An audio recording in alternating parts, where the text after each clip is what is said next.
Dr. Owl, Ziggy, can you hear me? Hoot hoot! Light and clear, Emma. How's your road trip? Where are you calling from? I'm in Hokkaido, Japan, at a giant flower farm. There are fields of purple lavender and yellow sunflowers all in rows. It looks like a rainbow carpet on the hills. Rainbow carpet. My sensors rate it 98.6 on the dot. I like these rainbow colors a lot. It is. But something here is super confusing.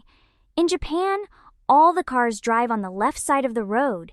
It feels so backwards, like everyone is on the wrong side. Why do they do that? Hoot hoot! Hello, curious minds. You're listening to STEM with Dr. Owl, where big questions turn into fun adventures. Hi, I'm Emma, always full of questions and ready to explore. Ziggy here. I know a zillion facts and 0 ways to share cookies. If you like our show, please share with a friend, a teacher, or your whole class. Oh, your neighbor's cat.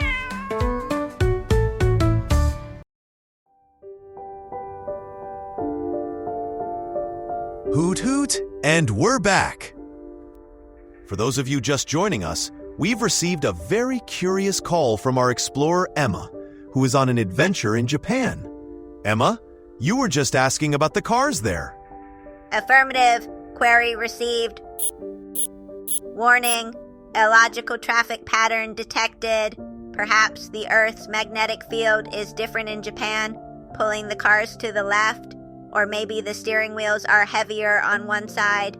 Commencing calculations. Those are interesting theories, Ziggy. But the reason has nothing to do with magnets or gravity. The answer is much older than cars themselves. It's a trip back in history. History for driving? Exactly. Long ago, in the time of the samurai warriors in Japan, there were no cars. People walked or rode horses. Most people back then, like most people today, were right-handed. Can you guess which side they wore their long, sharp samurai swords on?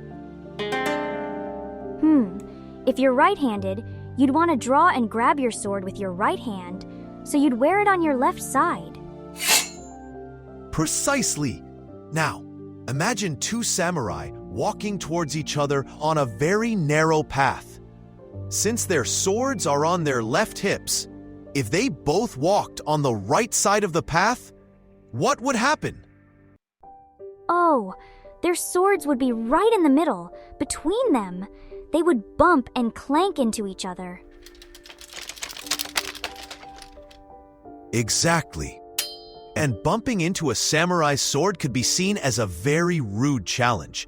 So to be safe and polite, everyone agreed on a simple rule. Always walk on the left.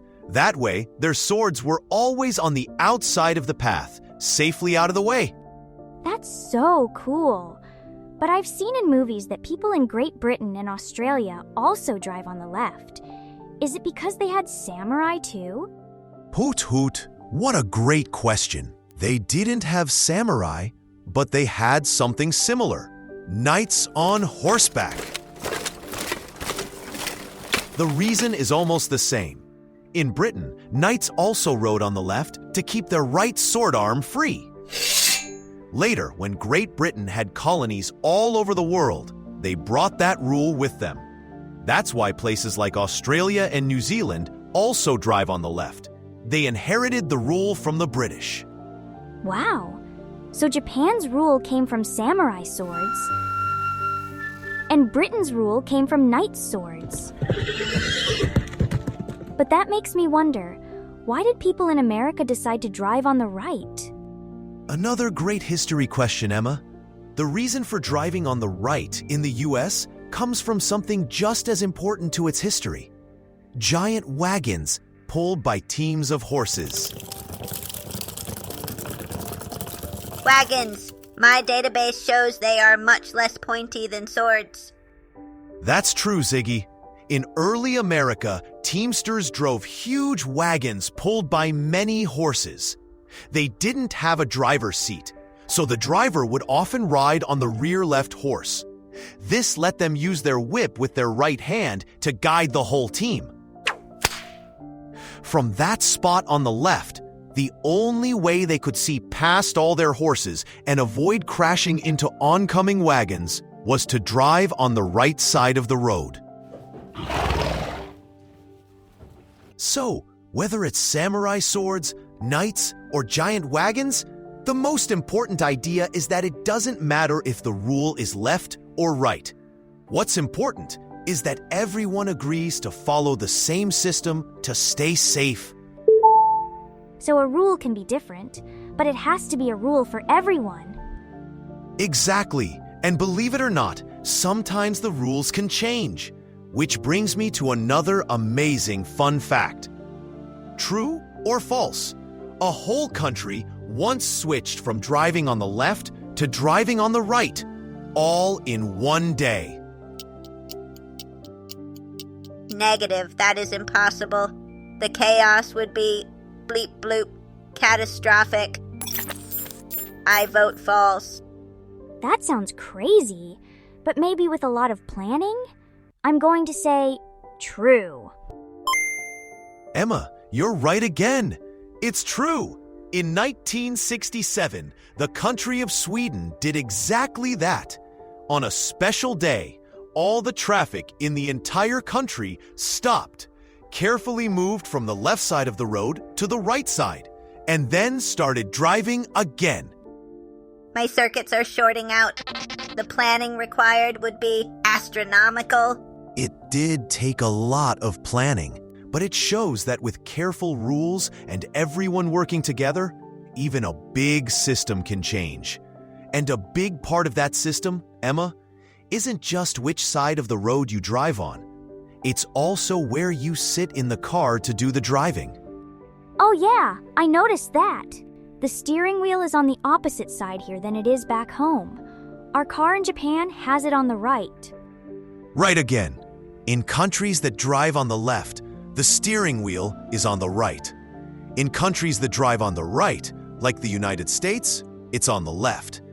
And car makers, like Henry Ford, put it there for a very important reason. Which brings us to our final trivia question. Was it A, for better safety? B, so the driver could wave to people with their right hand? Or C, because it was more comfortable? It must be for safety. I guess A. Affirmative. Safety is a prime directive. Hoot hoot! You're both right. It was all about safety. With the steering wheel on the left, the driver is closer to the center of the road. That gives them a much better view of the cars coming toward them. And it means the passenger is on the side next to the curb, so they can get out of the car safely onto the sidewalk. A dual-function safety protocol, protecting the car from collisions and protecting the passengers during exit. My database is updated. Wow! So the rules for driving are all about history, systems, and safety. Thanks, Dr. Owl. Now I'm going to go look at more flowers.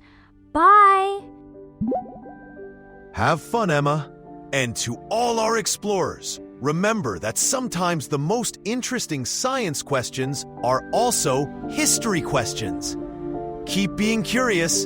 Hoot hoot! Scanning for samurai. None detected. It is safe to cross the lab.